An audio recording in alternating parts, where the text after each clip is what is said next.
BD Law, o podcast sobre desenvolvimento de negócios no mercado jurídico. Este podcast conta com o apoio da CRWA, uma agência digital especialista em web design, e-commerce, websites e marketing digital.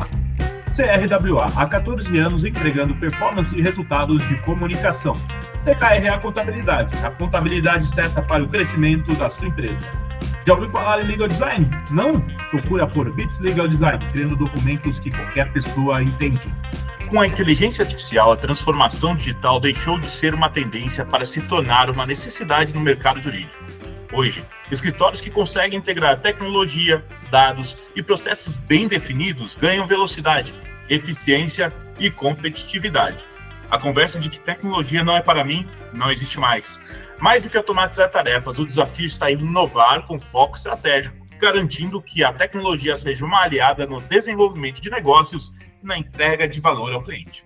Este é o tema do nosso episódio de hoje no BD Law, um podcast sobre desenvolvimento de negócios no mercado jurídico. Sejam muito bem-vindas e bem-vindos. Eu sou seu host, Gabriel Bedini, especialista em desenvolvimento de negócios no mercado jurídico. Estamos aqui com o Henrique de Castro, CEO da New Rising, apaixonado por inovação, investidor anjo e consultor tecnológico. Henrique, seja muito bem-vindo e obrigado por topar o nosso convite, viu?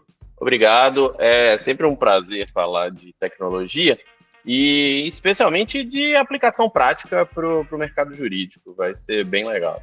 É isso aí, Henrique. Henrique, conta um pouquinho da sua trajetória para a gente, como você criou a New Rising. Eu comecei como programador, né? Passei por tudo na tecnologia. Fui programador, fui gerente de projeto, um cargo que nem existe mais hoje em dia. Fui diretor técnico, que depois virou CTO. Mas muito cedo, eu sempre tive necessidade de ter uma renda maior, porque eu tive filho com 16 anos de idade, então o emprego CLT era algo que não ia funcionar bem. E a tecnologia permite isso, né? Permite que você faça trabalhos side job, né? E vá trabalhando, aumentando a sua renda. E a minha esposa, que é a mesma desde daquela época, né? Que era colega do ensino médio, ela ela também foi para a área, ela era designer. Então ali a gente fazia alguns trabalhos juntos, pequenos sistemas, pequenos sites, e assim foi dando certo. A gente sempre trabalhou com muita metodologia, então o processo sempre foi algo que fez parte da nossa vida. Eu acho que uma empresa de tecnologia, ela precisa, inclusive, acima de tudo, ser uma empresa de processo. E aí, com isso, os projetos que a gente terminava, depois vinham novos, e essas pessoas indicavam outros. Num dado momento, a gente observou que a empresa, que era uma necessidade, começava a ter... Os trabalhos, né, que era uma necessidade, começavam a ter cara de empresa. E isso ficou legal, porque foi assim que nasceu a empresa, em 2008. Na época, a empresa nasceu com o nome de Helper, e a ideia era essa: as pessoas estavam com projetos atrasados, nos chamavam. Era esse o norte. E aí a gente entrava e percebia que o processo estava bem atrapalhado, ajustava o processo, resolvia o problema no projeto, e aí chamavam para outros. E assim a empresa foi crescendo. Paralelo a isso, a gente começou a fazer alguns trabalhos com startups, e aí, nessa a gente começou a se aproximar de fundo de investimento. Então, foi aí que eu me tornei consultor dos fundos. O fundo, quando vai investir, ele se preocupa muito com a due diligence, mas ele esquece de fazer uma tech due diligence. E perde-se muito aí. Então, assim começou essa aproximação também com os fundos, com esse trabalho de tech due diligence. Então, normalmente tem... Agora, com a inteligência artificial, ainda mais, né? Então, a empresa entra falando: eu tenho uma solução única e exclusiva de IA. E você vai ver lá, não tem nada. De IA brasileira, empresa que diz que tem IA brasileira, eu já avaliei 2 que eram falsas. Então, assim, realmente triste. E aí, a Helper foi evoluindo, e a gente observou que essa questão da gente entregar também uma melhoria no processo, um foco maior no produto digital, e entendendo que uma empresa, ela é sempre uma coleção de projetos. Então você pensa, abrir uma nova planta é um novo projeto, abrir um novo escritório é um novo projeto. Então, se você olha sobre esse viés, metodologias de gestão de projetos funcionam bem para qualquer tipo de empresa. E foi assim que a gente começou a crescer, E aí, em 2022, eu observei que o nome Helper já não funcionava mais para isso que a gente já estava entregando. Com esse crescimento, hoje são 56 pessoas dentro da empresa. Que legal. E aí, com todo esse crescimento e essa forma diferente de lidar, a gente entendeu que era o momento de fazer um rebrand. Então, a Helper se tornou New Horizon. E aí a gente chega ao momento atual, com inteligência artificial para todo lado. A gente fez nosso primeiro projeto de inteligência artificial em 2009. A gente tinha um gerador de sistemas, como, de novo, né, a questão da necessidade que faz a oportunidade aparecer. Como era uma empresa pequena e com uma necessidade de caixa muito grande, então a gente tinha que reaproveitar. Então usava a tecnologia para poder impulsionar. Então, em 2009, a gente fez um gerador de código, se chamava Ompa Lompa na época, por causa da fantástica fábrica de chocolate. Coisas de nerd, né? E esse gerador foi precursor de muita coisa de inteligência artificial que a gente tem hoje. A New Horizon até tem uma evolução disso, mas hoje se chama Hangar, tem todo um rebranding legal, que o nome era nerd demais para seguir. Que da hora, cara. E, Henrique, a gente estava no podcast antes do podcast, você estava me contando que hoje você está atendendo bastante escritório, né? E eu queria saber como que é isso, porque o escritório de advocacia tem um funcionamento peculiar. Eu queria saber como que você chegou neles, qual que está sendo o desafio para vocês nisso. Sim, é bem legal que o primeiro grande case com o escritório que a gente fez foi em 2012, com um cenário totalmente fora, assim, do jurídico, mas muito interessante. É um escritório conhecido que eu respeito bastante, admiro a forma como eles gostam de inovar, que é a VBSO. Na época, muito bacana. Na época, eles vieram até nós porque eles tinham um modelo de fazer o advogado ir crescendo, modelo de avaliação do advogado, que era muito especial e só dele. Então, eles tinham uma planilhona lá, com um sistema extremamente complexo, todo feito em Excel. Eu brinco que Excel é o maior low-code do mundo. Então, o Excel é o canivete suíço, né? Todo mundo faz coisas fantásticas no Excel. E eles tinham, então, cada um avaliava com média ponderada, então o líder avaliava o liderado, depois tinham outras avaliações, eles faziam um comitê. Tem um modelinho, né, de avaliação de competência. Só que isso era pouco performático, e tinha que parar um dia inteiro para juntar um monte de planilha, era aquele desafio. E aí, trouxeram isso para a gente se conheceu através de um amigo em comum, também advogado, mas que era de startup, e ali a gente fez um primeiro projeto para escritório. Foi um projeto interessante, funcionou, acho que até ano passado, ou retrasado, eles ainda usavam, é que aí, hoje em dia, tem outras ferramentas, Qt Rocks, Speeds, que fazem isso, eles acabaram migrando, porque não fazia mais sentido manter, né? Mas durou mais de 10 anos, com certeza, a solução. E dali criou-se um relacionamento, e por eles serem um escritório inovador, sempre traziam alguma coisa diferente para a gente tentar fazer um pouco fora do que é comum por aí, né? E aí, quando vem a IA generativa, porque a gente está falando da IA generativa, o primeiro paper que se tem conhecimento sobre o tema é de 2017, é tudo muito recente. Por isso que eu até brinco que especialista em inteligência artificial, você tem que levantar um desconfiômetro e falar, peraí, não dá para ter algo muito novo. E infelizmente está cheio de pseudos especialistas. E aí, em novembro de 22, nasce o ChatGPT, né, com tudo que a gente tem por aí. E o foco principal desses modelos de IA generativa é lidar bem com texto. E se tem uma área que lida muito com texto, é o direito, né? E aí começamos a fazer alguns projetos bem bacanas, bem específicos e bem direcionados com a inteligência artificial dentro do direito, que é o momento que a gente está hoje. Que legal. Um abraço aí para o nosso amigo comum, para o Lucas Magalhães, e eu tenho acompanhado bastante aí o trabalho deles, porque é bem legal, e o Lucas e o trabalho que eles têm feito ali dentro, tem feito um negócio fora de série, então é bacana de ver. E eu queria saber aí, Henrique, o que significa na prática, porque a gente estava falando um pouco do mapeamento dos processos dentro do escritório e de como isso também ajuda tanto na transformação digital, quanto na organização e valorizar o negócio, né? Então eu queria saber o que é mapear os processos na prática ali. Boa. É um dos principais desafios, porém, é o que garante ou ameniza problemas, garante sucesso ou ameniza problemas quando a gente vai implementar a inteligência artificial. Por quê? A gente viveu uma série de ondas, né, nos últimos anos relacionadas à tecnologia. A principal foi a onda de transformação digital, que foi impulsionada muito pela nuvem. Então, tem que sair desse servidor local e ir para a nuvem e tudo mais. Só que agora, a inteligência artificial generativa muda a forma como as pessoas trabalham. E aí, o mapeamento de processo se torna extremamente necessário, porque se a forma como a pessoa trabalha vai mudar, você tem que saber como ela trabalha primeiro, antes de sair propondo mudanças. Então, entender o cenário atual é extremamente importante para poder saber a evolução.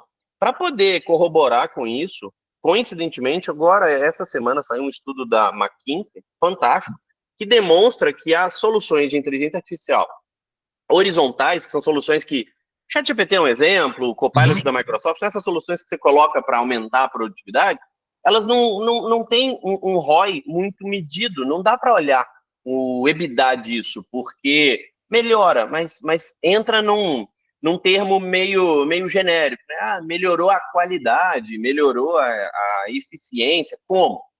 E aí, em contrapartida, quando você tem soluções verticais, direcionadas, elas têm o ROI totalmente garantido e medido. E aí, vou pegar um exemplo. Um dos primeiros casos que a gente fez de IA generativa, aqui na New Horizon, foi um problema interno nosso, para recrutamento e seleção. Mas não recrutamento e seleção como um todo, uma pré-triagem. Por quê? Mercado em crise, então cada vaga que a gente anuncia, 1.000, 2.000 currículos em uma tacada só.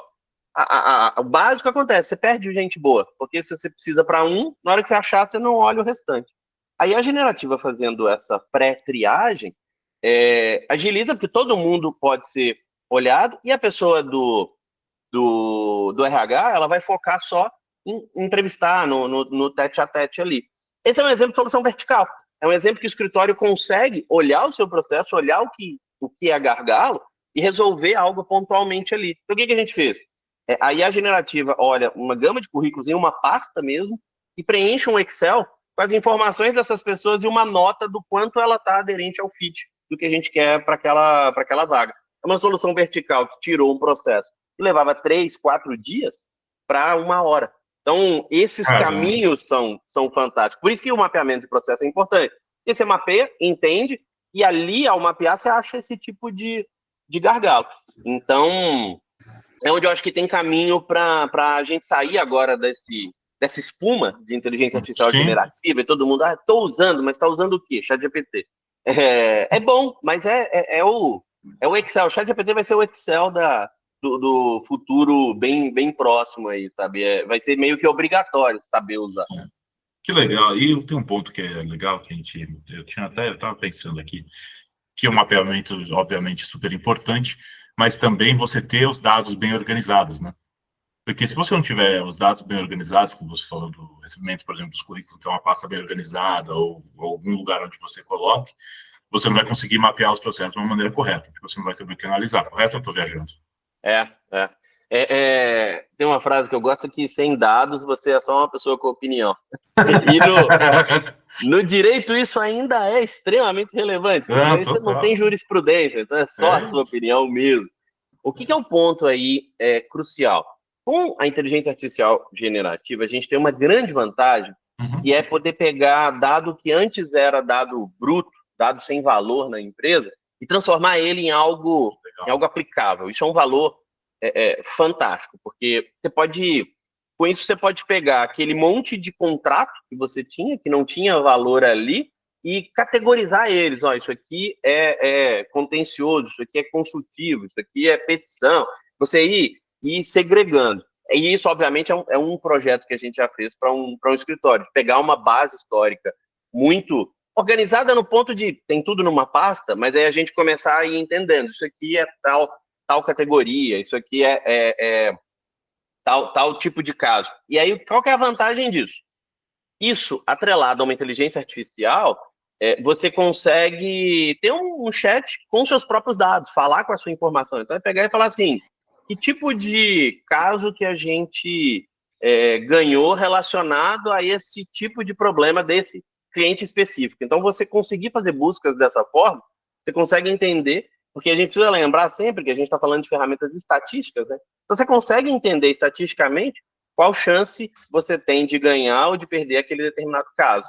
E aí isso muda o jogo totalmente, né? Porque, independente do tamanho do escritório, no fim, um ganha e um perde, independente do tamanho. Então, você ter ferramenta que te ajuda a entender a probabilidade de você ganhar ou perder ali, muda bastante o jogo do nosso... Aí já não é nem futuro, né? É do nosso presente. Sensacional. E eu queria saber, Henrique, também quais os principais erros que, na sua visão, os escritórios têm cometido por não terem os processos bem definidos. Um grande, antigamente a gente chamava de Shadow IT, que é quando as pessoas, existiam ferramentas proibidas nas empresas e as pessoas usavam de forma escondida. Agora tem o Shadow AI, que é um pouco pior, porque aí você bate em problema com LGPD. Isso na prática está acontecendo e eu já vi muito. É engraçado quando me chamam para alguma palestra em escritório, a primeira pergunta que eu faço para os sócios é se estão usando. E aí muitos falam, não, aqui tá difícil, o pessoal não usa ChatGPT, a gente não tem nada com IA. E aí na palestra eu pergunto, quem é que usa? E um monte de gente levanta a mão.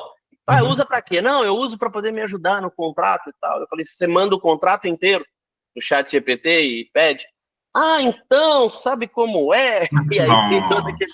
Isso é um risco muito grande, porque, primeiro, se você está usando a versão gratuita, é certeza que seu dado pode se tornar público, tá escrito ainda.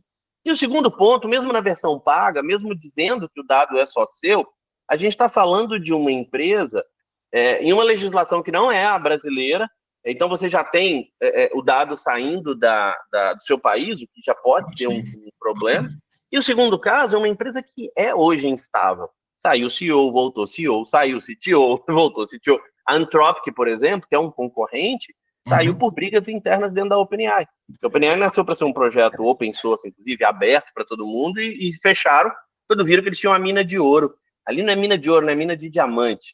Quando eles viram que tinham. Então, esse primeiro ponto é extremamente crucial. Se você não tem muito claro os processos, você vai cometer esse tipo de erro, porque as pessoas vão fazer isso no dia a dia. A pressão por prazo está ali, ela sabe que tem uma ferramenta que vai ajudar, ela vai usar do jeito mais indiscriminado possível. Então, esse é um grande problema.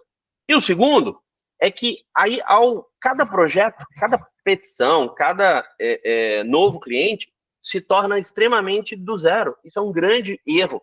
Você precisa entender que, principalmente agora, todo o seu histórico pode ser um grande aprendizado. Então, o escritório tem 30 anos, ele tem que colocar esses 30 anos em uma cabeça digital, bem entre aspas aqui, porque isso vai gerar um valor muito grande. Eu acho que esses dois pontos são extremamente relevantes e tem muita gente hoje negligenciando. O outro porque a gente fala muito sobre o custo da inovação, mas e o custo de não inovar? O custo de ficar parado? Esse talvez seja algo um tanto quanto imensurável hoje, mas que nos próximos 2, 3 anos a gente pode ver uma disrupção grande e alguns vão estar muito atrás em uma corrida que já começou, né?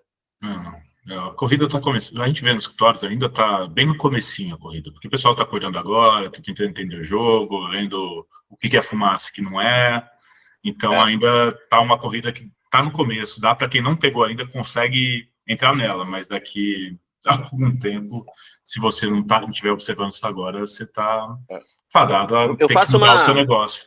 Eu faço uma comparação, principalmente no jurídico, que assim, o escritório que não olhar para a inteligência artificial generativa hoje vai se sentir como o varejo que não olhou para o e-commerce há 10, 15 anos atrás. Não tem... A Magazine Luiza está aí como está hoje porque ela olhou para isso, investiu bastante e conseguiu se manter relevante. Tem várias outras que a gente, se falar os nomes, vocês vão lembrar que nem existe mais, que não olharam para toda essa mudança que veio com o e-commerce. A inteligência artificial generativa, direito, marketing, tecnologia são as áreas mais impactadas já no mundo inteiro. Então, já está acontecendo.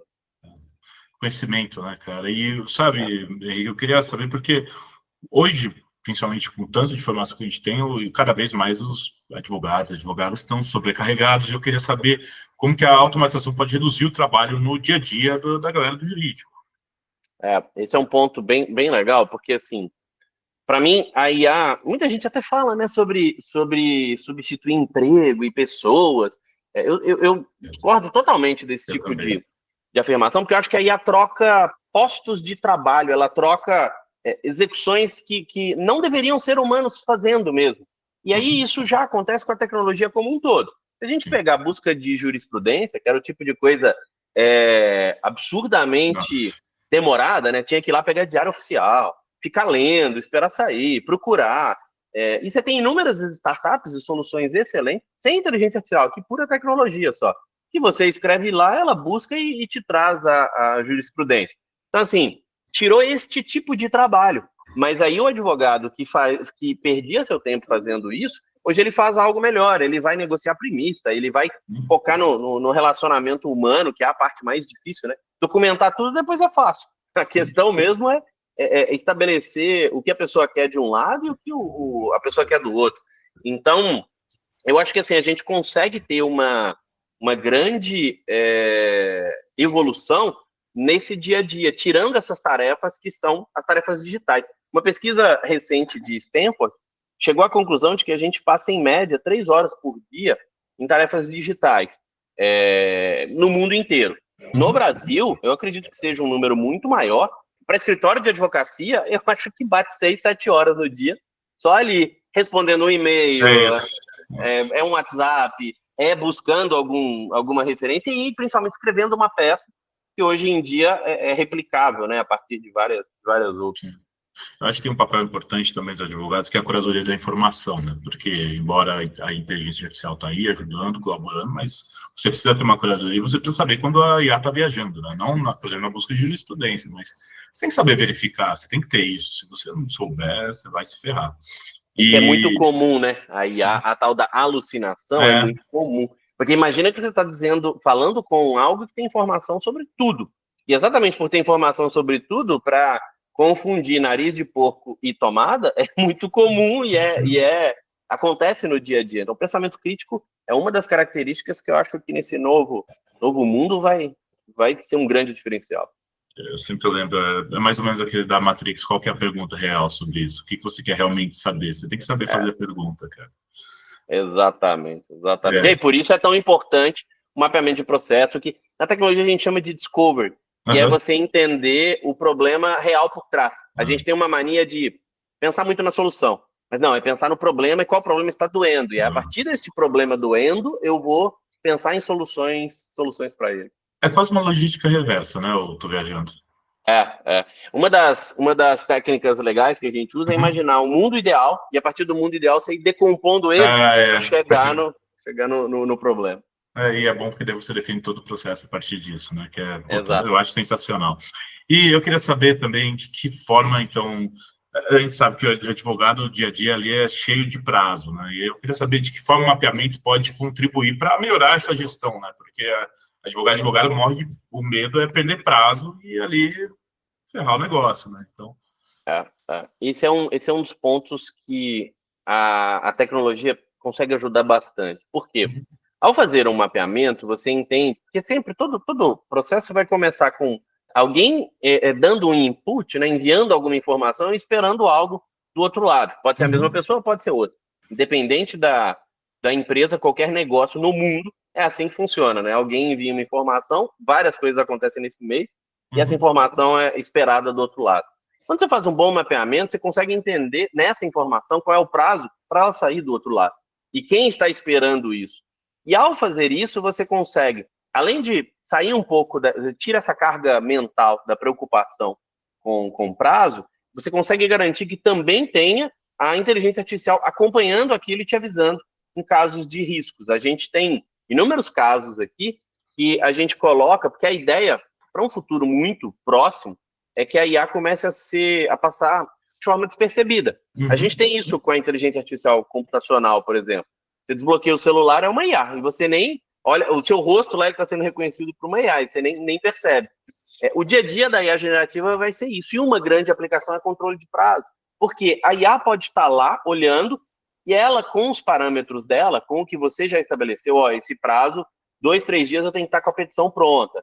2, 3 dias antes eu tenho que estar com a petição pronta. Depois você já tem que validar. Então, você estabelecer isso, você consegue ter alertas de forma ativa, às vezes no seu WhatsApp, às vezes no seu e-mail. Então, isso funciona bem, porque tira essa carga mental e faz com que a pessoa possa focar no que é relevante no trabalho dela.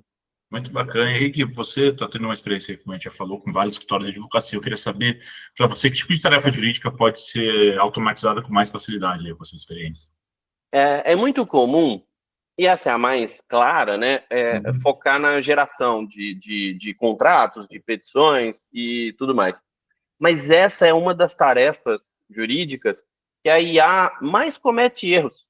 Então, pontos que a gente tem visto de muito sucesso com o escritório é quando o escritório usa a IA na conferência, na auditoria, na validação. Então, imagina um escritório que tem muito contencioso, principalmente contencioso de massa, ele pode ter um resumo de todos. Ele pode ter algumas premissas que a IA... Um exemplo bem parecido, o que a gente comentou do recrutamento e seleção aqui. Porque olha todos, mas estabelece premissas e notas. Então, assim, a gente sempre traz alguma visão numérica para a IA, que isso te permite classificar. Olha, então, dessas petições, qual tem maior risco de ser negada? E aí, a IA vai avaliar 2.000, 3.000 e vai te entregar aonde você tem que olhar. O resto deixa no automático. Isso é fascinante. Embasado, né, também, né? Exato. E aí tem um caso recente que, no começo, a gente, a partir de uma peça enorme, a gente consegue usar a inteligência artificial para, no começo, ela pôr os principais pontos. Por quê? Não que isso aconteça, mas vamos supor que o juiz não leia a peça inteira. Só supondo. Só supondo que o juiz tem muito e que ele não vai ler. Então, deixar os principais pontos no começo aumenta a chance de você vencer um caso. Isso foi a IA que descobriu. Então, você conseguir fazer esse tipo de questão, olhando mais para uma visão de auditoria, pensando que ela pode correlacionar inúmeras informações, você tem um ganho muito legal. Outro ponto, usar a base histórica do escritório para poder escrever como o escritório escreveria. Isso é fascinante, porque senão inventa jurisprudência, tem todos aqueles problemas que a IA causa, mas que quando você fecha ela num contexto específico, só com as informações do seu escritório, esse tipo de problema não acontece. Então, são possibilidades aí que a gente já tem visto em projetos reais, hoje em dia, que está funcionando bastante. E, por último, tem esse caso é emblemático, que é bem legal, que o escritório mapeou as peças dos melhores advogados. Olhou quem tinha mais casos ganhos e mapeou essas peças. E aí fez com que todos os outros usassem isso como conferência. Então, a pessoa escrevia e aí comparava. Falava, tá, mas se a IA, com as cabeças dos melhores advogados escrever, como é que ficaria, o que ficaria de diferente? Isso melhora a qualidade da peça final de uma forma absurda. Esse conceito, o MIT chama de supermind, que é basicamente humanos e máquinas trabalhando em conjunto para uma grande mente comum entre eles. Isso é fascinante, porque na prática melhora demais a acuracidade da peça final. Sensacional. E, Henrique, eu queria saber também se você podia citar algum exemplo de processo que foi mapeado e trouxe um ganho real de produtividade aí que vocês passaram. Tem 2 casos emblemáticos e legais. Um deles era uma empresa, e aí esse é o jurídico de uma grande empresa, que ela lida muito ela é de telecom e ela mantém acesso, e esse caso é caso nosso, só não vou citar o nome da empresa por NDA, mas ela toma muito despacho, para ela bloquear alguns sites na internet. Isso acontece o tempo inteiro. Sempre foi algo que foi feito manual, então o pessoal recebe um e-mail, lê todo aquele despacho no e-mail, vê quais são os sites que precisam ser bloqueados, abre um chamado na TI com esse bloqueio do site. Sempre foi assim. Isso funcionava bem. Qual que é o problema? Com as bets, um despacho que por mês chegavam 3, 4 sites para bloquear, passou a por dia vir 15, 20, porque bet fazendo fraude para tudo quanto é lado, assim. O negócio meio pulverizou. E aí, normalmente, eles têm um prazo de 48 horas para fazer isso. Chegando 15, 20 no dia, começaram a ter que aumentar demais a quantidade de pessoas para fazer esse tipo de trabalho. Aí o que aconteceu?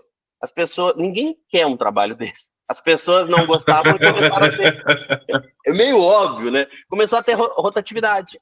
E aí começaram a sair, e aí você tinha um grande problema. E eles começaram a tomar multa, porque não estavam conseguindo fazer esse bloqueio no tempo que o despacho pediria. E aí, a gente, ao fazer este mapa, a gente fez uma inteligência artificial que, plugada no e-mail, lê, já entende quais são os sites para serem bloqueados e já abre o chamado na TI. Veja, não faz o bloqueio automático, porque precisa ter alguém para olhar se aquilo é aquilo mesmo. Mas aí uma coisa é você conferir, tá mandando este site, o chamado chegou com esse, tá certo?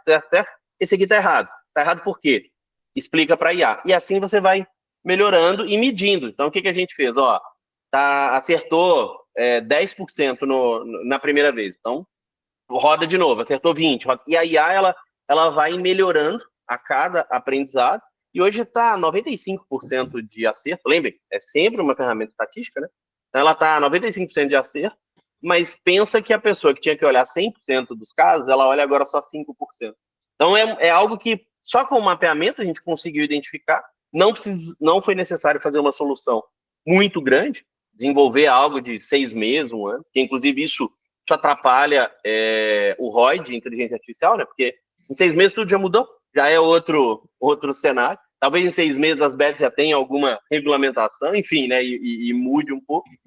Mas esse é um dos casos, que se não fosse o mapeamento, a gente não teria tido resultado. E foram 2 meses para chegar nos 95%. Então, esse é um dos casos fantásticos. Que a inteligência artificial, em 1, 2 semanas, você já tem algo funcionando. Mas tem que ter em mente que vai estar funcionando muito ruim. De uma forma terrível, porque ela é estatística. Então, vai funcionar com 10, 15% de assertividade. E aí você cria um novo processo para poder averiguar aquilo e reajustar. Então, eu acho fascinante, porque a gente está falando de mapear um processo, destruir ele completamente e recriar um novo com a IA no meio.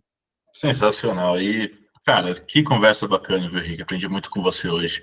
E, Henrique, eu queria agradecer a sua presença no BD Law e por compartilhar da sua experiência com a gente. Queria saber se você tem algum contato, deixar quem quiser conhecer mais da New Horizon, conversar com você. O espaço é seu. Claro. O site da New Horizon, newhorizon.global, a gente tem um blog que a gente posta bastante sobre o dia a dia, sobre conteúdos relacionados à tecnologia. Hoje em dia, com a inteligência artificial, eu brinco que quem não está confuso não está bem informado. É muita coisa acontecendo o tempo inteiro. Então, poder ter algumas fontes de curadoria são bem legais. Meu LinkedIn, aí pesquisar Henrique de Castro vai achar. No LinkedIn eu gosto de escrever bastante sobre coisas que eu estou estudando, o que eu estou vendo, e contar alguns cases legais. E aí o Instagram, que é um conteúdo um pouco mais direcionado para o topo, né, para quem tem pouco conhecimento com IA, mas que é legal. E meu Instagram é henrique.d.castro.innovation. E aí vai ser um prazer conectar com as pessoas lá, que eu adoro falar do dia a dia da inteligência artificial, tecnologia e inovação. E obrigado, Henrique. E, pessoal, a gente vai ficando por aqui. Não deixem de nos seguir nas redes sociais. Estamos lá no Instagram, no @BDenlaw, no meu LinkedIn, Gabriel Bidini, onde vocês vão encontrar conteúdo sobre desenvolvimento de negócios e mercado jurídico. Este é o BDenlaw, o podcast sobre desenvolvimento de negócios no mercado jurídico. Nos vemos no próximo episódio e até lá. BDenlaw, o podcast sobre desenvolvimento de negócios no mercado jurídico. Este podcast conta com o apoio da CRWA, uma agência digital especialista em web design, e-commerce, websites e marketing digital. CRWA, há 14 anos entregando performance e resultados de comunicação. TKRA Contabilidade, a contabilidade certa para o crescimento da sua empresa. Já ouviu falar em Legal Design? Não? Procura por Bits Legal Design, criando documentos que qualquer pessoa entende.